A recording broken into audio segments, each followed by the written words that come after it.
আসসালামু আলাইকুম বন্ধুগণ। তাহলে শুরু করা যাক আমাদের শীতের মায়ার সবচেয়ে সুন্দর, হাসিমিষ্টি ও আবেগময় অংশ। ভোরের আলোয় গ্রামটা যেন নতুন করে জেগে উঠেছে। গতকাল সারারাত আয়ান আর রায়হান প্রচণ্ড শীতে ঠিকমতো ঘুমাইতে পারেনি। খামারের চারপাশে কুয়াশা, ঘাসে শিশির, আর সেই ভেতরেই আয়ান আর রায়হানের নতুন জীবন শুরু। রায়হান হেসে, ভাই, আমি যদি বেঁচে ফিরি শহরে গরুর দুধের দোকান খুলব। আয়ান, চুপ কর, কেউ শুনে ফেললে সত্যিই কাজে রাখবে না। রায়হান হাসে, আমার হাতে কাস্তে আর ভালোবাসা পেছনে। আমি এখন ফুল টাইম কৃষক। ঠিক তখনই মাঠের অন্য দিক থেকে আসে এক পরিচিত ছায়া। রিম, নীল সালোয়ার কামিজ পরা, চুলে হালকা বাতাসের ছোঁয়া। তার চোখে এখনো সেই আগের শান্তি, কিন্তু মনে এক ভারী নীরবতা। আয়ান ফিসফিস করে, ওই তো। রায়হান উত্তেজিত, কে? আয়ান। রিম। রায়হান চোখ বড় করে, এই মেয়ে।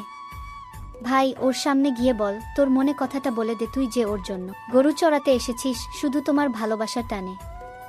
আয়ান চুপচাপ রিমের দিকে তাকিয়ে থাকে, কিন্তু রিম যেন তাকে চিনতে পারে না। তার দৃষ্টি শুধু খামারের কাজে ব্যস্ত। আয়ান, তুই কি থামবি? তুই কি চাস আমি আর তুই এখন থেকে গরুর মতো বাড়ি খেয়ে পলাই? সময় হইলে ঠিকই তাকে আমার মনের কথা বলে দিব। রায়হান ক্লান্ত গলায়, ভাই, আমি এখনো প্রেম বুঝিনি, কিন্তু বুঝতে পারছি এই গরুর গোবর আর প্রসাবের গন্ধে আমি মারা যাইতে পারি। আয়ান হাসে, ধৈর্য ধর, ভালোবাসা ধীরে আসে।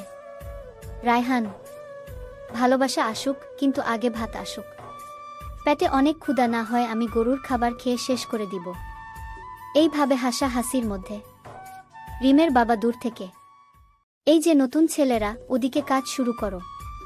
রিম কাছে এসে, তোমরাই নতুন বাবার খামারে কাজ করবে?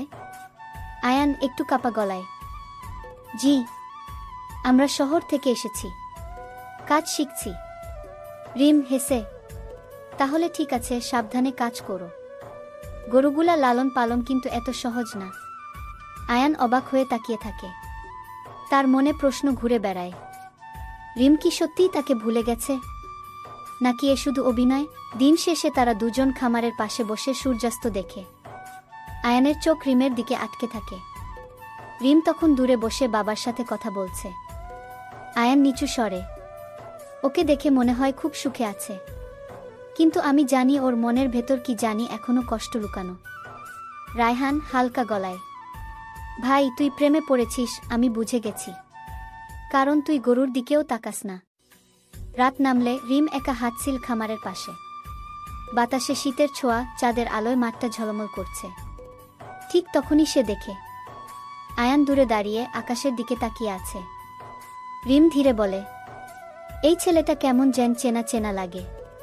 তার বুকের ভেতর কেমন একটা দোলা লাগে, কিন্তু কেন তা সে নিজেও জানে না। ভালোবাসা কখনো হারায় না, শুধু চেনা মুখ বদলে ফেলে, যাতে আবার নতুন করে খুঁজে নিতে হয়। আসলে খামারের কাজে আর পোশাকে আয়ানকে দেখতে অন্যরকম লাগছিল, তাই রিমের চিনতে কষ্ট হচ্ছে। আসসালামু আলাইকুম। গল্পে যদি কোনো ভুল ত্রুটি থাকে ক্ষমার দৃষ্টিতে দেখবেন। আল্লাহ হাফিজ, দেখা হবে পরের পর্বে।